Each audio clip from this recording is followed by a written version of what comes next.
Let us now begin in Allah's blessed name. What is the Khilafah? The Khilafah is state and government in Islam. What is Islam? The definition of Islam is submission to Allah. What is submission to Allah? Submission to Allah is submission to Allah as Al-Malik. In some translations in English you find Malik as king. No. We don't want that translation tonight. We're dealing with political terminology here tonight. And so Al-Malik is the sovereign. Now that's a word you'll understand. Sovereign. Lahul Mulk, sovereignty belongs to him. And so to submit to Allah in Islam is to submit to Allah as sovereign who possesses sovereignty. To submit to anyone else as sovereign, to declare that anyone else possesses sovereignty, is to say goodbye to Allah. Did you hear that? To submit to Allah is to submit to Allah as Al-Akbar. And He reminds you that He is Al-Akbar, because every time you perform salat, you cannot move in salat without Allahu Akbar. Al-Akbar is the one who has supreme authority. And so the Khilafah is a state and government which submits to Allah's authority as supreme. For a Muslim to submit to anyone else and recognize his authority as supreme is to say goodbye to Allahu Akbar. Islam is to submit to Allah as Al-Hakam. The 99 names, this is one of them. Al-Hakam is the lawgiver, who not only gives the law, but his law is the supreme law. And when he makes something haram, it must be enforced as haram. And when he makes something halal, it must be enforced as halal. And so anyone who submits to any law other than Allah's law as the supreme law has said goodbye to Allah subhanahu wa ta'ala as Al-Hakam. This is called, in the political terminology of Islam, this is called shirk.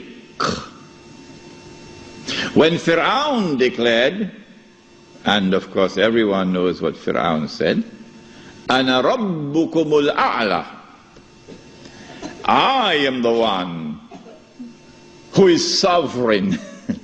I possess sovereignty. That was shirk. When he declared, Ana Rabbukumul A'la, I am the one who possesses supreme authority, that was shirk. When he declared, Ana Rabbukumul A'la, my law is the supreme law in the land of Egypt, that was shirk. And Allah punished him with terrible punishment for his shirk. This then was the Khilafah, a system of state and government in which Muslims could submit to Allah subhanahu wa ta'ala as Al-Malik, as Al-Akbar, as Al-Hakam. The Khilafah was destroyed.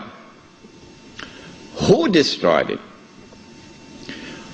Why did they destroy it? How did they destroy it? When did they destroy it? What did they replace it with? With what was it replaced?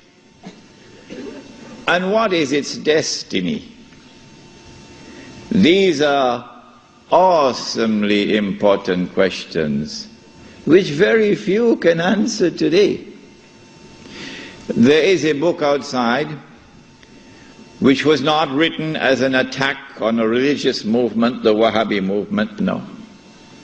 It is entitled The Caliphate, the Hijaz, and the Saudi Wahhabi nation state. It's outside. And it answers all of these questions. Now then, let us begin the lecture as to who destroyed the Khilafah and why did they destroy it and how did they destroy it. When you read this book, Jerusalem in the Quran, and when you listen to the lecture next Monday, then you'll know that the Jews had in their heart, as they still have to this day, this conviction that it is their destiny.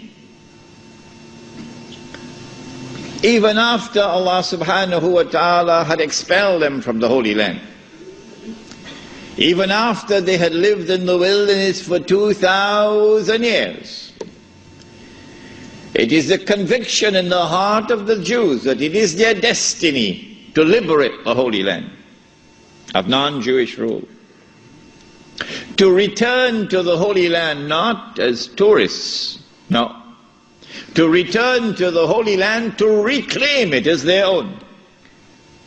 For 2,000 years the Jews had this conviction in their heart that one day this will happen. To restore in the Holy Land the state of Israel, of Nabi Dawood alayhi salam and Nabi Sulaiman alayhi salam. And that the golden age will come back one more time. The golden age when that state of Israel, of Nabi Dawood alayhi salam and Nabi Sulaiman alayhi salam, was the ruling state in the world. That age will come back one more time. And so the state of Israel, when it is restored, will eventually become the ruling state in the world. This was the conviction of the Jews.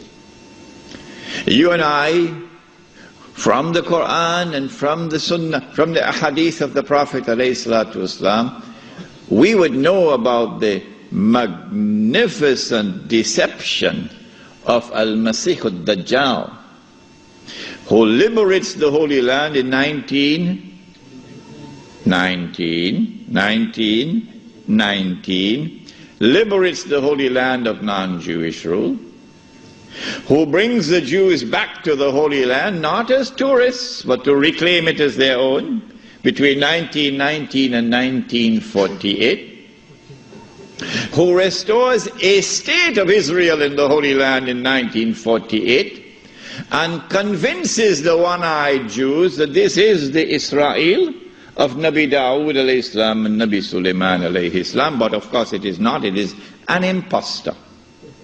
But they accept it and they embrace it. And that this Israel is about to become the ruling state in the world, replacing the United States of America. Those who differ with me, who say, well, we never read this in our books, where did he get this from? This must be false. My answer to them is just wait and see. Just wait and see. If this is to be accomplished, and the golden age of the Jews is to return one more time, and they are to rule the world, how will they do it? They will need globalization to bring all of mankind together as one global society. And they need to demolish the Ottoman Islamic Empire, which stands in their way. And they will have to demolish the institution of the Khilafah, which is the head of Islam. If you can cut off the head, then you can paralyze the body. And so the attack is now launched to cut off the head, the Khilafah. If you can cut off the head, then you can paralyze the body.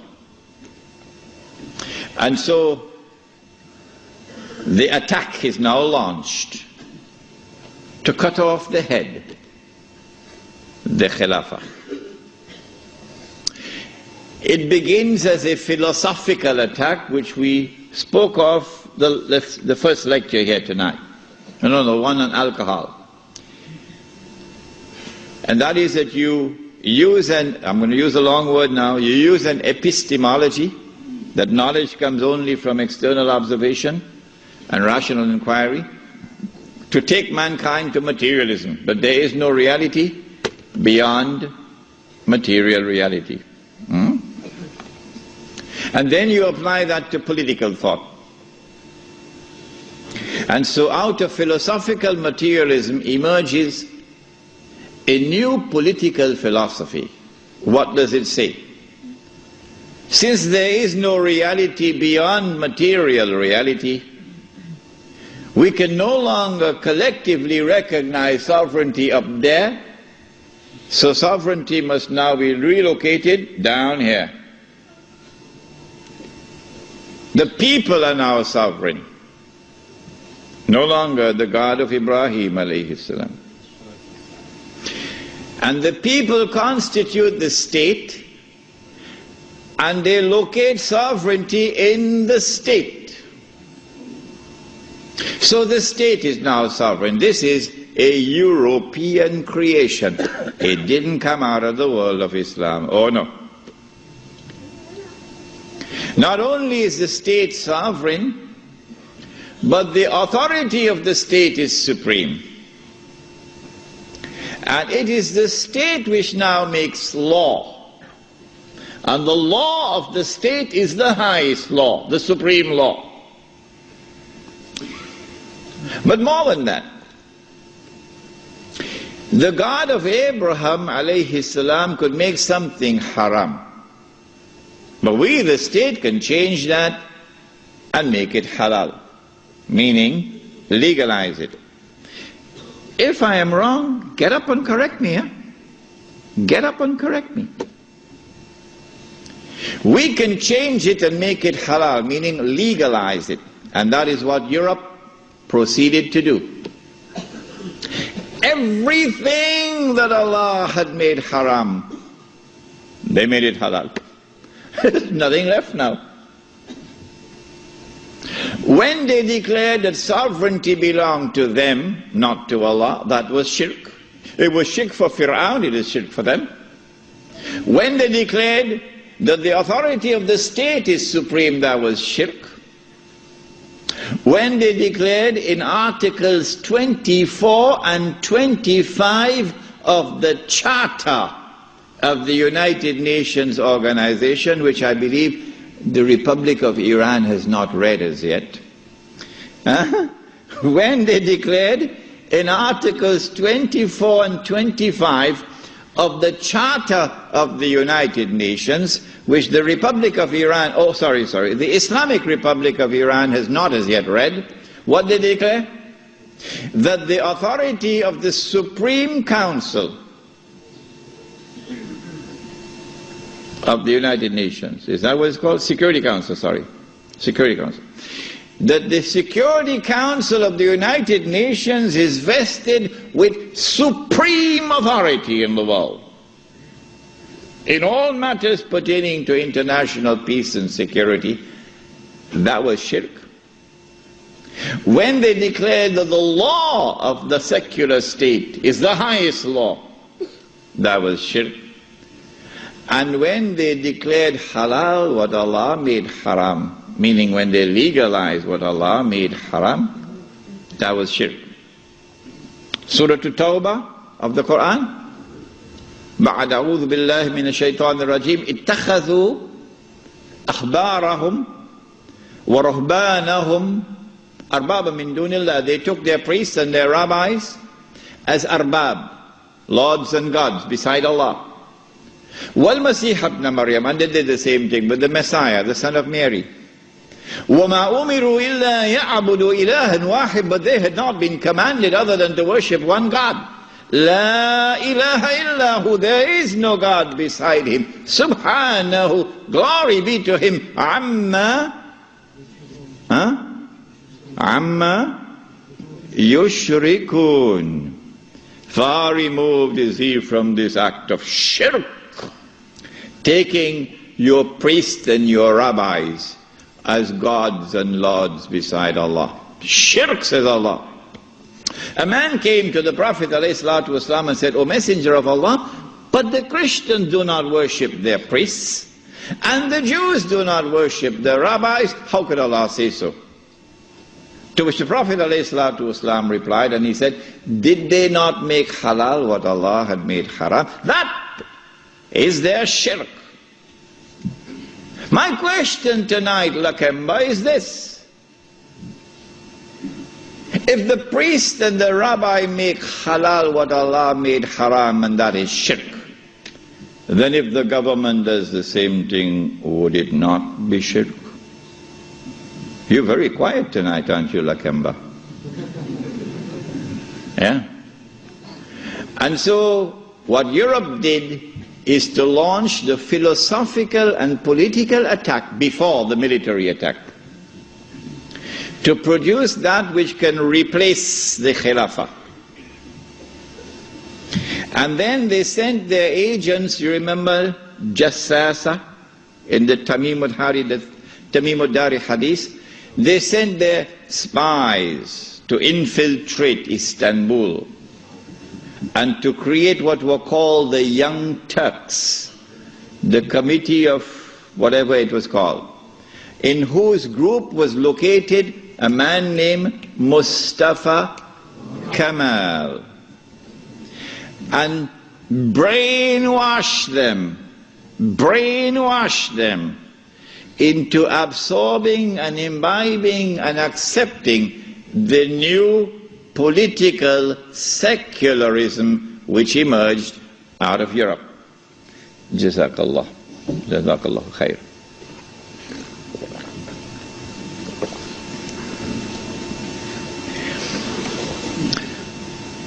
Then came the actual military attack.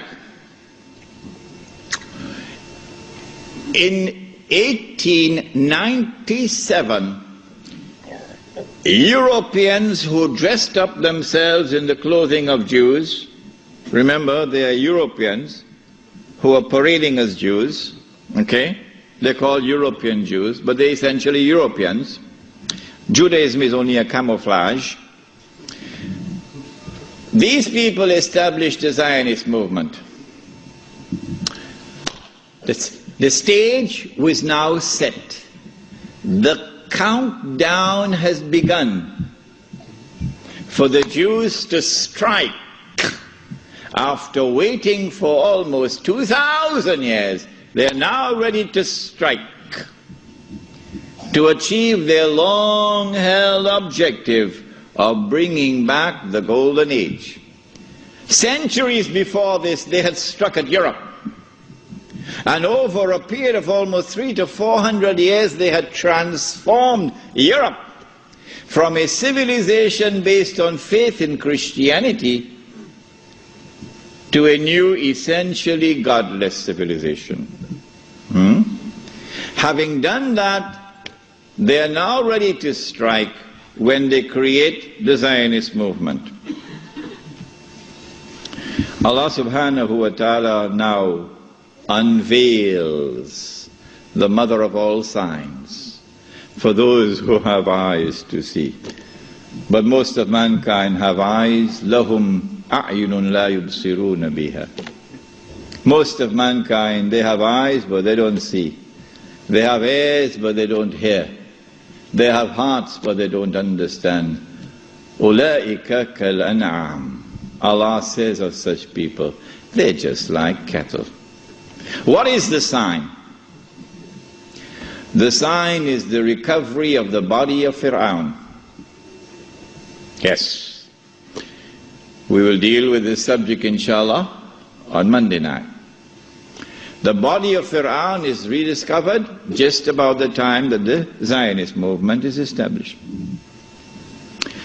At about the same time also, strange thing happens to the European Jew.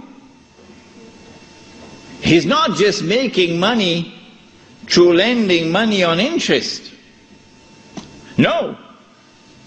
The European Jew gets a windfall. A massive amount of wealth now comes his way. How? The hadith was that the earth would yield up its treasures to Dajjal. A child was playing, a black child, was playing in a village in South Africa. And this child, in the middle of the 19th century, found a big stone, glittering stone.